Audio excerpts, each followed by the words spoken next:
I never thought a quiet weekend in the countryside would change the way I saw him forever. He was supposed to be just family, just someone passing through for a few days. But the moment he stepped into my old wooden house, something in his eyes told me this visit wouldn't be ordinary. What unfolded in those days, especially that night, took me to places I had never dared imagine. Before we begin, don't forget to subscribe to the channel, like this video, and turn on notifications so you don't miss any of the stories that will keep you on the edge of your seat until the very last second. The countryside has always been my refuge. The winding dirt road that led to my house, the whispering pines that framed the driveway, and the silence broken only by crickets at night, all of it gave me peace I couldn't find in the city. I had bought the place with the intention of escaping the rush of my daily routine, never imagining it would one day become the backdrop to something I would struggle to put into words. It was a Saturday morning when I heard the tires of an unfamiliar car crunching against the gravel. I stepped out onto the porch, coffee mug in hand, and saw him stepping out of the passenger side. Ryan, my brother-in-law, barely 20, with messy hair, a backpack slung over his shoulder, and a look of half curiosity, half shyness as he gazed around at the open fields that stretched endlessly behind the house. "Thanks for letting me stay," he said, almost under his breath. His voice carried that mix of youth and uncertainty, yet it had grown deeper since the last time I saw him. He wasn't a boy anymore, that much was obvious. His jawline was sharper, his shoulders broader, but his eyes, bright and restless, still carried the same spark I remembered. "Of course," I replied, trying to keep my tone casual. "This place has more rooms than I know what to do with. You'll have all the space you need." He smiled, and in that smile, there was something that caught me off guard. Maybe it was the way he looked directly at me, holding my gaze a second longer than necessary, or maybe it was just the quiet intimacy of being alone in a secluded country house. The first hours passed slowly. I showed him around, the old barn, the walking trails, the lake that shimmered like glass in the distance. He seemed fascinated by everything, taking photos on his phone, asking questions about how I managed the property alone. He carried himself with the eagerness of someone stepping into a different world, one far from the noise of his everyday life. As we walked the trail by the lake, he said, "It's so quiet here. Almost feels unreal." "It is," I admitted. "Sometimes it feels like time stops." He turned to me then, his expression unreadable, like he wanted to say something but swallowed the words. The silence between us grew heavier than the cicadas buzzing in the trees. That night, after dinner, the air grew colder. A storm was brewing, the kind that sweeps through the countryside with no warning. Thunder rolled in the distance, and soon rain was pattering against the roof. The power flickered once, twice, and then the house was plunged into shadows lit only by the occasional flash of lightning. "Guess we'll be stuck inside for a while," I said, lighting a couple of candles. Ryan leaned against the doorframe, watching me. "I don't mind. Feels cozy." The word lingered. Cozy. The flickering candlelight painted his face in soft gold, highlighting the lines of his cheekbones, the curve of his mouth. I felt something stir inside me that I quickly tried to bury. We sat in the living room, the storm howling outside. I handed him a blanket, and he draped it over both our shoulders without hesitation. The gesture was innocent, maybe even practical, but the warmth of his body pressed against mine made my pulse quicken. "So, do you like living out here alone?" he asked, his voice low. "Most days, yeah. But sometimes it gets quiet. Too quiet." His eyes lingered on mine, as if he understood more than he should. Then, without warning, a loud crack of thunder shook the house, and he instinctively leaned closer, his shoulder brushing against mine. The contact was brief, but it burned. I told myself to breathe, to ignore the way my thoughts were spiraling. He was family. He was younger. This was just a storm, just a house in the countryside. Nothing more. But then he whispered, "I like it here. It feels safe. Safer than anywhere else." I didn't answer right away. My throat was dry, my chest tight. If only he knew how dangerous his presence already felt. The storm raged on, rain lashing against the windows. At some point, the blanket slipped lower, and I realized how close we were sitting. His knee brushed mine. He didn't move. Neither did I. The air between us seemed to thicken, charged like the lightning outside. Finally, he turned his head, and our eyes met. Something unspoken passed between us, something that neither of us dared to put into words. My heart hammered in my chest, and for the briefest moment I thought, no, I knew that if he leaned just an inch closer, the entire world would change. But he didn't. He only smiled faintly, the corner of his mouth curving in a way that felt like a secret. I forced myself to look away, to stand, to break the tension before it broke me. "I'll grab some more candles," I said, my voice too sharp, too quick. When I came back, he was still there, wrapped in the blanket, staring into the darkness beyond the window. And though nothing had happened, everything had changed.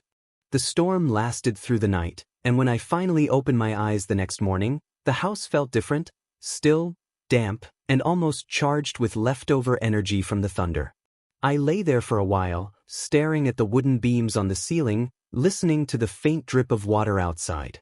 Memories from the night before pressed in, the closeness of his shoulder, the warmth of that blanket, the silence we shared. I told myself it was nothing, that I was imagining things. But deep down, I knew I wasn't. Something had shifted. When I walked into the kitchen, Ryan was already there. He stood by the stove, wearing just a t-shirt and sweatpants, barefoot, cooking scrambled eggs like he had lived in this house for years. He glanced up at me, his messy hair falling into his eyes, and smiled as if the storm hadn't unsettled either of us. "Morning," he said, sliding eggs onto 2 plates. "Figured I'd make breakfast. Hope you don't mind." "Not at all," I replied, maybe too quickly. "Thanks." We ate together at the small wooden table by the window. Outside, the fields glistened from the rain, mist rising like smoke. He seemed relaxed, almost too relaxed, as if he'd slept soundly while I had tossed and turned, replaying every second of our closeness. "So," he said between bites, "what's the plan out here today? Hiking? Fishing? Or do you just sit around and enjoy the peace and quiet?" I chuckled softly. "A little bit of everything. Depends on the weather." "Then let's hike," he said without hesitation. "I want to see more of this place." We set out after breakfast, the earth soft beneath our boots, the air rich with the smell of wet soil and pine. The trail wound through the woods, leading us to a ridge that overlooked the valley. Ryan moved ahead of me most of the time, his youthful energy pushing him forward. I watched him climb, his backpack bouncing lightly against his shoulders, and wondered when he had grown up so much. At the top of the ridge, we stopped to catch our breath. The view stretched endlessly, rolling hills, the distant glimmer of the lake, clouds breaking open to reveal strips of sunlight. "Wow," he whispered almost reverently. "It's beautiful." His voice carried something more than admiration for the landscape. Maybe it was the silence around us, or the way the wind brushed against our skin, but his words felt heavier. He turned to me, and for a moment, I swore he was about to say something else. Instead, he asked, "Do you ever get lonely out here?" I hesitated. "Sometimes. It's peaceful, but yeah, there are days when the quiet feels empty." He nodded slowly, then looked out over the valley again. "I get that. I think that's why I like it here. It doesn't feel empty when I'm around you." The words hit harder than they should have. I looked at him, searching his face for signs that he was joking, but he wasn't smiling. His expression was serious, almost vulnerable, like he was revealing something he hadn't meant to. Before I could respond, the wind picked up, carrying the faint sound of thunder again. The weather was turning unstable, forcing us to head back down. The hike back was quiet, the air between us charged with unsaid words. By the time we reached the house, I felt like I was suffocating from the tension. Later that afternoon, the storm finally broke open again. Rain pounded the roof, and the power cut out once more. We found ourselves in the living room, wrapped in the same blanket as the night before, candles flickering around us. "Déjà vu," Ryan said with a small grin. "Yeah," I muttered, my throat tight. This time, he didn't hesitate to sit closer. His knee pressed against mine deliberately, not accidentally. He leaned back, his shoulder brushing mine, and stayed there. "Can I ask you something?" he said suddenly, his voice barely above the rain. "Sure." Do you ever feel like people expect you to be someone you're not? The question caught me off guard. I turned to look at him, only to find his eyes already locked on mine. All the time, I admitted. Why? He exhaled slowly. Because I feel that way constantly. Like I'm supposed to act tough, like nothing bothers me. But it does. More than anyone knows. There was vulnerability in his words, and for the first time, I saw past the youthful bravado into something raw. I wanted to reach out, to say something comforting, but my hand froze halfway. Ryan, I started. He leaned closer, his face just inches from mine. My heart pounded so loudly I was sure he could hear it. For a second, I thought he would close the gap, that he would do what I didn't dare to. But then the thunder cracked, shaking the house, and he pulled back just slightly, his eyes dark with something unspoken. Neither of us moved for a long time. The storm raged, and the silence between us grew unbearable. Finally, he whispered, "I like being here with you. More than I thought I would." The weight of his confession hung in the air, undeniable. I swallowed hard, my mind spinning. I wanted to answer, to acknowledge the truth we were circling around, but fear held me back. Instead I said, "I'm glad you came." His lips curved into a faint, almost bittersweet smile. And though nothing more happened that night, the distance between us was gone. The line we hadn't crossed was thinner than ever, trembling in the candlelight. The rain finally gave way to a pale gray morning. Puddles mirrored the sky outside, and the trees dripped with leftover water, their branches bending like they had survived a battle. Inside the house, though, the storm hadn't really passed. At least, not between Ryan and me. I woke to the smell of coffee. He was in the kitchen again, this time whistling softly while he poured steaming liquid into 2 mugs. He looked up when I walked in, his grin easy, but I could see the flicker of last night's weight in his eyes. "Morning," he said. "Morning," I echoed, my voice still rough from sleep. We sat across from each other at the table. He pushed 1 mug toward me, his fingers brushing mine just slightly, whether intentional or not, I couldn't tell. The heat of the coffee did little to compete with the heat rising in my chest. "You slept okay?" I asked. He tilted his head. "Better than you, I bet." I froze. "What makes you say that?" He smirked, taking a sip. "You talk in your sleep." My heart stuttered. "I do not." "You do," he insisted, laughing quietly. "I couldn't make out what you were saying, but you sounded restless." The way he said it made my skin prickle. I didn't know if he was teasing or probing, but I decided not to dig deeper. Later, we went out to check the damage from the storm. The yard was a mess, branches everywhere, mud swallowing patches of grass, and the fence near the garden nearly knocked flat. Together, we started clearing things up. Ryan worked without complaint, his muscles straining as he lifted heavy branches, his shirt sticking to his back with sweat. I tried not to stare, but every glance left me more conflicted. "Guess this place keeps you busy," he said, tossing a log aside. "Yeah. It's a lot for one person." "Good thing you've got me around," he added, flashing that boyish smile that had always disarmed me. Hours passed, and by the time the sun peeked through, we were exhausted but laughing at our muddy clothes. He grabbed the hose, threatening to spray me, and before I could stop him, a stream of cold water hit my arm. "Ryan!" I shouted, laughing despite myself. "Payback for making me haul all the heavy stuff," he joked. Soon, we were both soaked, mud on our boots, laughter echoing across the yard. It felt so natural, so alive.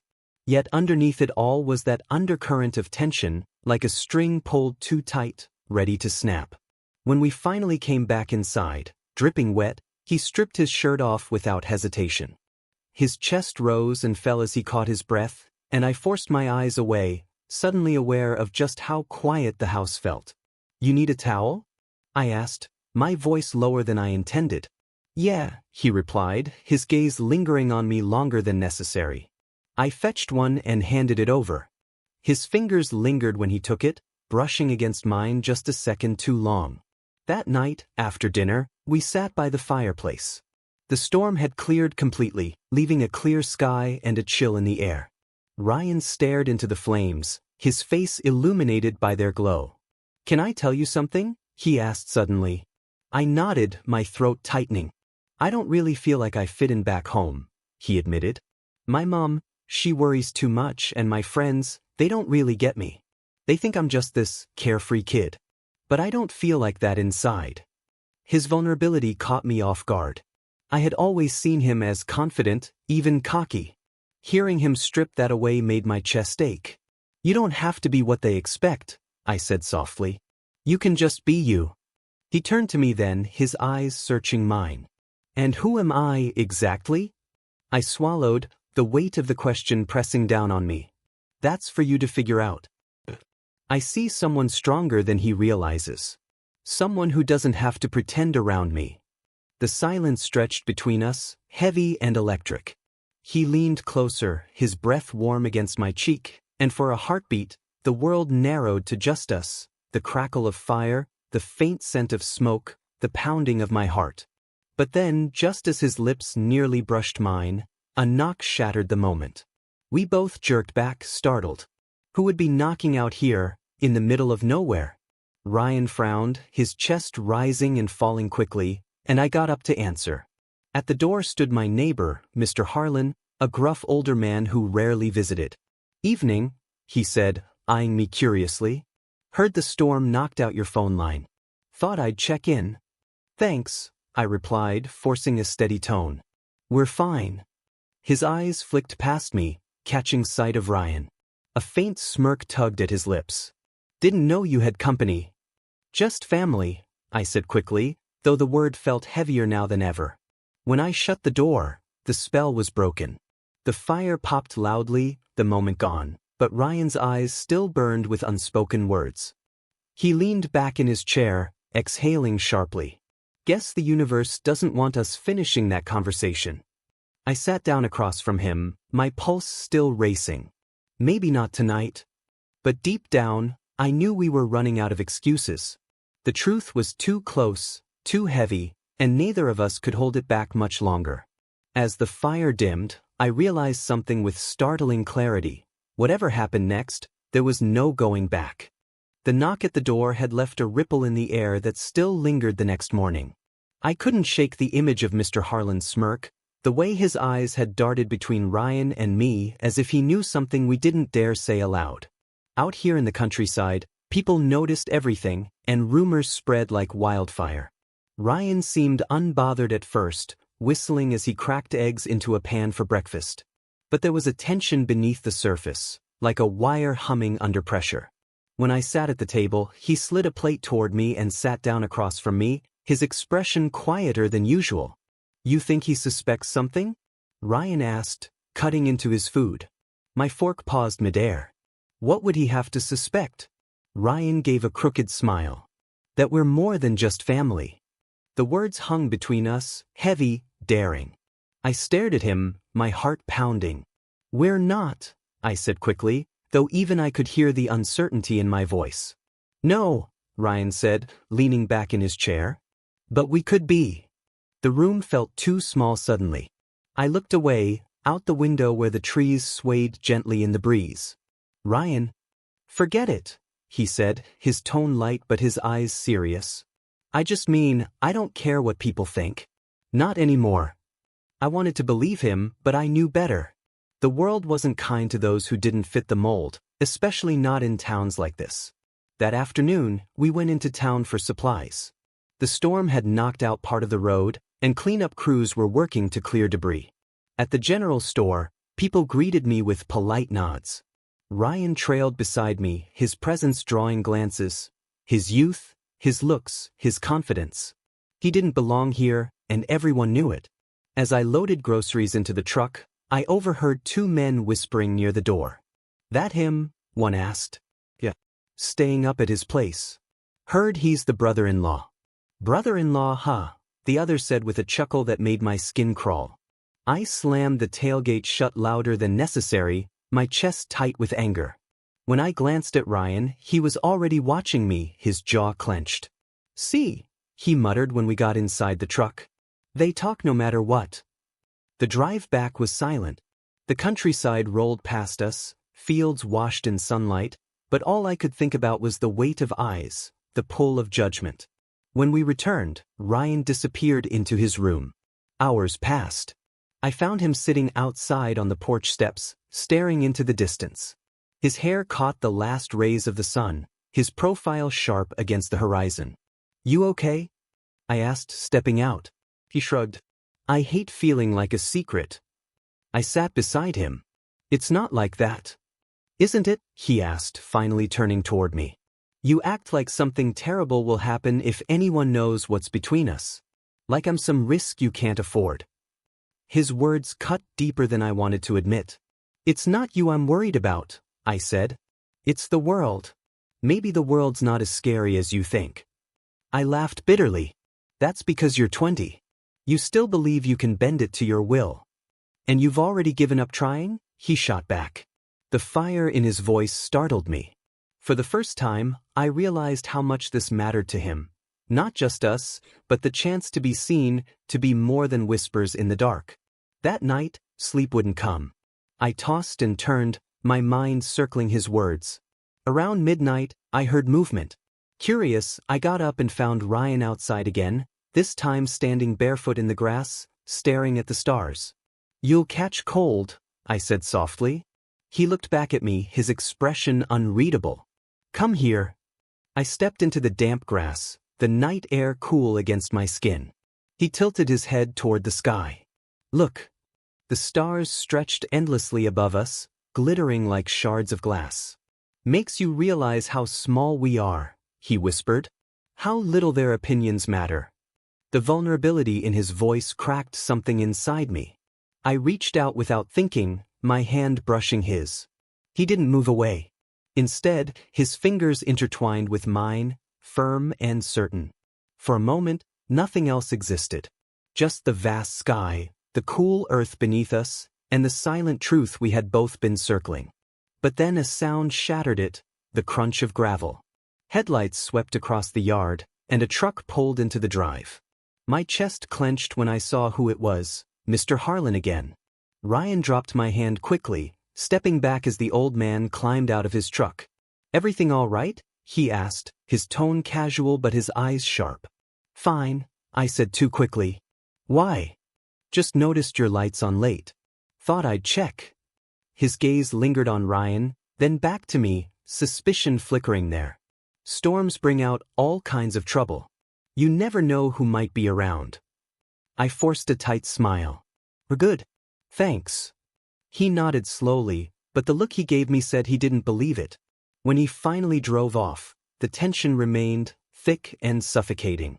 Ryan let out a shaky laugh. "Guess the universe really doesn't want us holding hands." But behind his humor, I heard the hurt. And for the first time, I wondered if keeping this a secret would cost me the very thing I was desperate to protect. I went to bed that night with his words echoing in my mind. I hate feeling like a secret. And I knew the next move had to be mine. The next morning, I woke to the sound of rain against the windows. The storm had returned, steady and relentless, as if the sky itself mirrored the chaos inside me.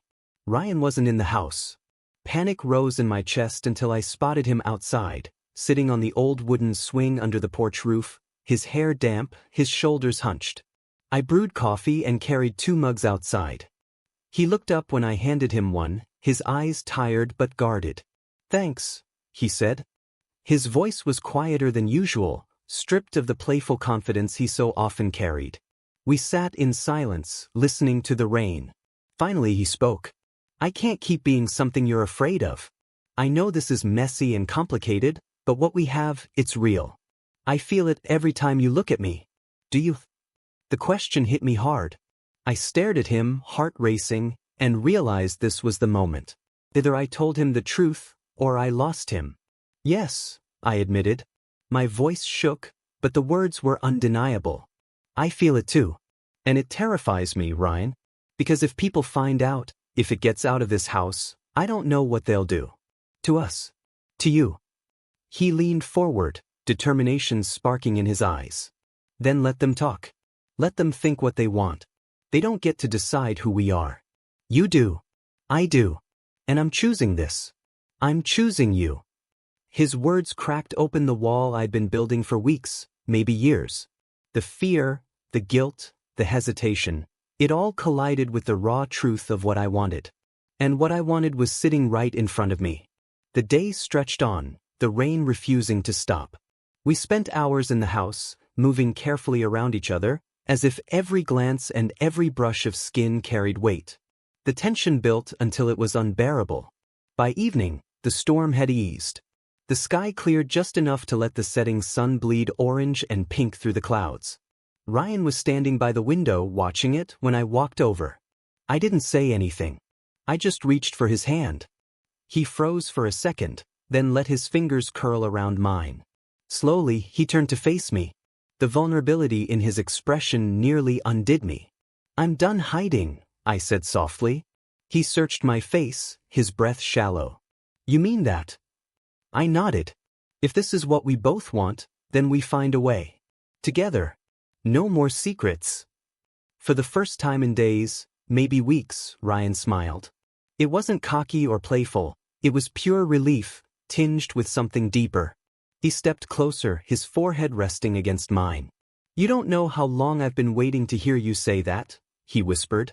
The quiet between us wasn't empty anymore. It was full of promise, of fear, of something bigger than either of us. That night, the house felt different. The shadows weren't heavy with doubt. They were softer, safer. Ryan sat beside me on the couch, the glow from the fireplace dancing across his face. I realized how much he had changed me in such a short time. He had made me face the parts of myself I'd buried for years. "You're stronger than you think," he said suddenly, as if reading my thoughts. I laughed quietly. "I don't feel strong." "You are," he insisted. "Because strength isn't about pretending you're not scared. It's about being scared and still stepping forward. And that's what you just did." His words sank deep, and I knew he was right. When the fire burned low, we finally let the silence swallow us. For the first time, I wasn't afraid of it. Because it wasn't emptiness, it was understanding. The next morning, the world hadn't changed. The road was still muddy, the neighbors would still whisper, and the questions would never fully stop. But something inside us had shifted. When Ryan reached for my hand as we sat at the breakfast table, I didn't pull away. I didn't flinch when sunlight poured through the window and painted us in gold. I simply held on. Because love, no matter how unexpected or complicated, had finally found a place to breathe. And I knew I would never let it go again.